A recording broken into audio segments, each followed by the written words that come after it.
सानिया मशरकी पाकिस्तान के चंद माह बाद तक मुल्क में मार्शल लॉ नाफिज रहा। भुट्टो चीफ मार्शल एडमिनिस्ट्रेटर और दस्तूर साज असम्बली के सरबराह थे। पाकिस्तान के 90,000 फौजी और मगरबी पाकिस्तान का 13,000 मुरब्बा किलोमीटर का इलाका भारत के कब्जे में था। इन्हीं मामलात के हल के लिए 1972 में भुट्टो ने भारत से शिमला मुआहदा किया। उन्होंने मुज़ाकरात के जरिए भारत से 13,000 मुरब्बा किलोमीटर का इलाका वापस ले लिया। अब मसला था 90,000 जंगी कैदियों की वापसी का। भुट्टो ने चीन के जरिए अक़वाम मुत्तहिदा में बांग्लादेश का रास्ता रोका। उन्होंने भारत से मुज़ाकरात किए कि अगर इंडिया पाकिस्तान कैदी रिहा कर दे तो चीन अक़वाम मुत्तहिदा में बांग्लादेश का रास्ता नहीं रोकेगा।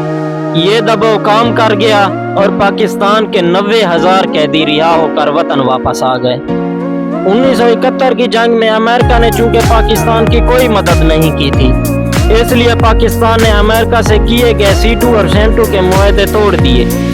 लेकिन पाकिस्तान को ताकतवर आलमी इत्तेहादी चाहिए थे। इसके लिए भुट्टो ने इस्लामी ममालिक का इत्तेहाद बनाना शुरू किया। 1974 में इस्लामी सरबराही कॉन्फ्रेंस मुनक़िद हुई। इसी बरस पाकिस्तान ने बांग्लादेश को तस्लीम कर लिया और दोनों ममालिक के ताल्लुकात का एक नया आगाज हो गया। भुट्टो की सबसे बड़ी कामयाबी पाकिस्तान मुतफ़िका आइन तैयार करना था। इस आइन में वज़ीर आज़म के इख्तियारात बढ़ा दिए गए और भुट्टो नए पाकिस्तान के पहले वज़ीर आज़म बने।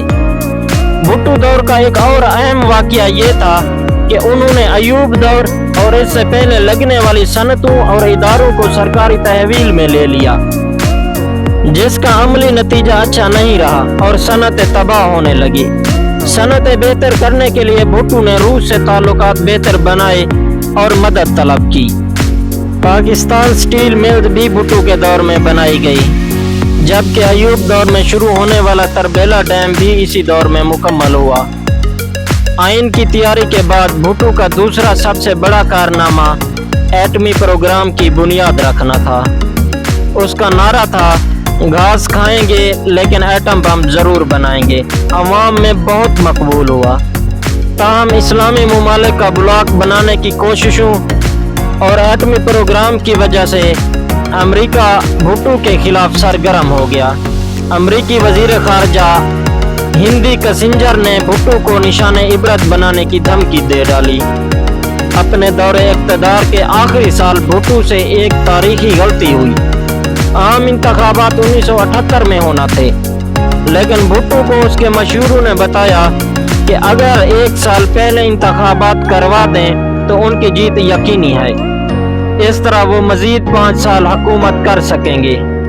भुट्टो के मुकाबले में अपोजिशन का मुश्तरका इत्तेहाद PNA मैदान में आया। भुट्टो ने वाज़े तौर पर मैदान मार लिया और 155 नशिस्तें जीत ली। अपोजिशन के हाथ सिर्फ 36 सीटें आईं। पीपल्स पार्टी जीत तो गई, लेकिन इंतखाबात पर धांधली का इल्जाम लग गया। PNA धांधली के खिलाफ एहतजाज करते हुए सड़कों पर निकल आई। ये सियासी तहरीक देखते ही देखते मजहबी रंग में रंग गई और वो तहरीक जो धांधली के खिलाफ शुरू हुई थी, तहरीक निज़ाम मुस्तफ़ा में तब्दील हो गई। इस तहरीक के नतीजे में निज़ाम मुस्तफ़ा तो ना आया, लेकिन ज़िया-उल हक आ गया।